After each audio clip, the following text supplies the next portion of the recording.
กินข้าวเด้อ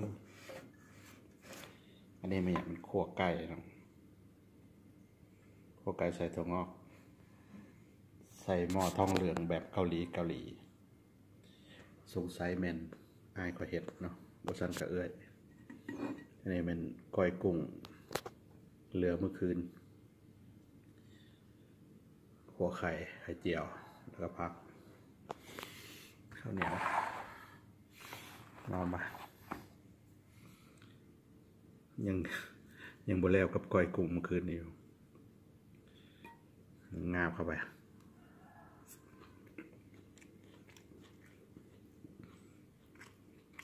พวกไก่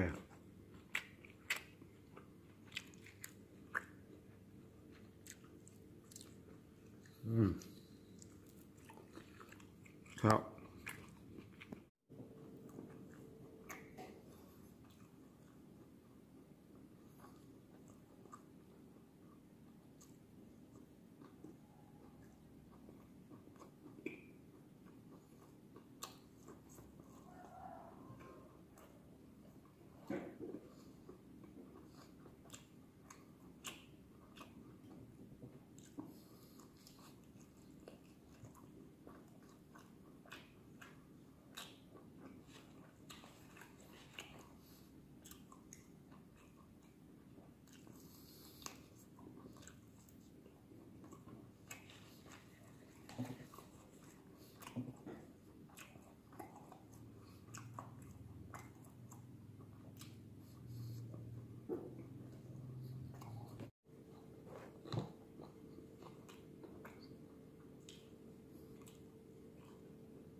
ครับพวกกา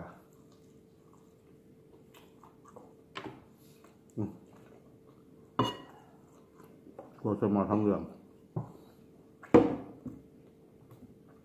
เป็นทางนอก